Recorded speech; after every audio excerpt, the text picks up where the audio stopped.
السلام عليكم ورحمة الله وبركاته.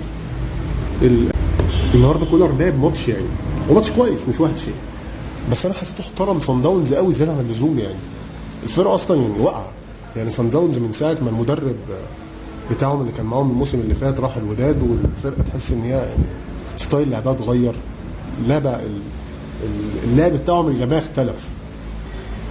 فانت دلوقتي شايف الفرقه يعني لغايه الدقيقه 70 انت بتلعب بنفس السكواد بتاعك، ماشي السكواد كويس.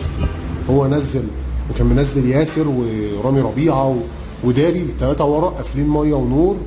ومصطفى العش الحقيقه لعيب كبير، لعيب كبير ولعيب قوي جدا يعني، بسم الله ما شاء الله عليه. اتمنى يستمر ويمسك جبهه كويسه في الاهلي. امام عاشور عمل ماتش عالمي، بس انت خلاص انت ماسك كوره على الفرقه وضيعت وجبت جون اوف سايد وماسك كوره عليهم، وجراديشار عامل ماتش عليهم حطه قويه جدا. ارميله الكوره بيعرف ياخد المدافع في ظهره وبيعرف يستلم وسط ضغطه وبيعرف يطلع لك الكوره.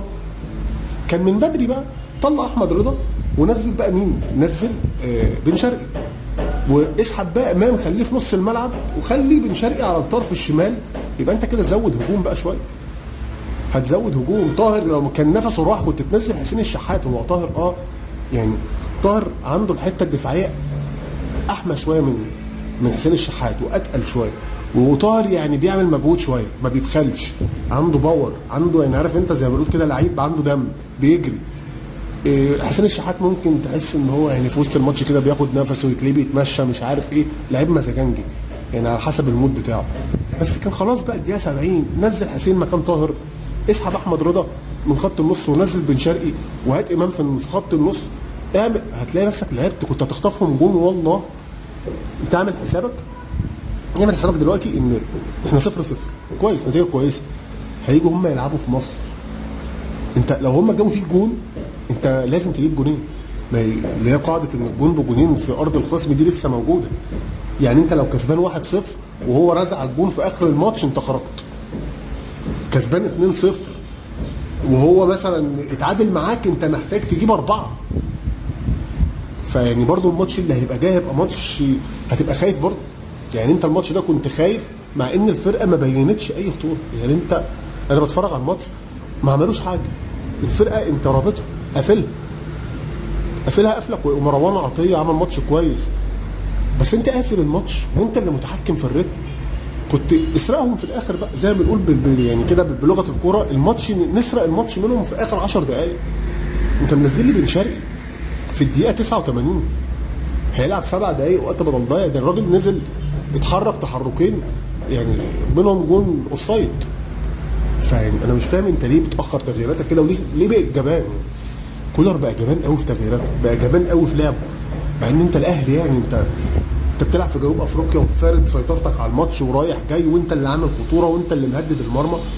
كل بقى يا عم دوس بنزين يا عم بقى، دوس على وشهم جيب جول حتى على الاقل تامن بيه نفسك لما تيجي تلعب في مصر. انت كده ماشي طلعت 0-0 مرضي، بس يعني يا فرحتي هتيجي هنا في مصر برضه انت مقلق تتلسع جون في اي وقت، هتفضل برضه مقفل لي الدنيا. طب وبعدين؟ بس هو كولر عمل ماتش كويس يعني. انا مش عايز اقول لك يعني مش عايزين برضه نبخد بشغل الراجل. وعمل ماتش حلو، قفل كويس، خنق الماتش خالص، خلى صن داونز مش عارفه تطلع كوره من رجلها، مش عارفين اصلا يباصوا، مش عارفين يباصوا لمين. يعني هم كانوا بيحضروا كوره من ورا كده من بعد الجول، خلاص بقى مقفوله.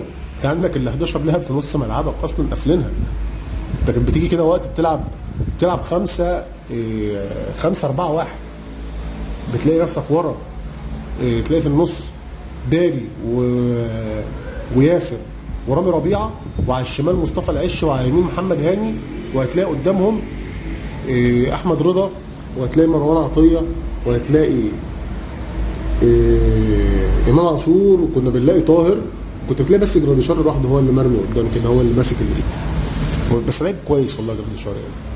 هو في ميزه عن وسام متحرك اكتر شويه، بيعرف يتحرك، بس جراديشار محطه كويسه قوي يعني. بيعرف يحط جسمه ازاي، بيعرف يلتحم كويس، بيعرف اما الكره بتبقى يبقى تحت رجله لو مين واقف وراه ما فيش، هو خلاص يا اما يديك الكره في رجلك يا اما هياخد فاول. فده لعيب كويس، لعيب مجتهد الحقيقه. فانا اتمنى الماتش الجاي يعني يكون عندنا جراءه شويه، يكون عندنا شراسه شويه، يكون قلبنا جريء. انت شايف انك ماسك الماتش ومسيطر عليه، خليك ماشي.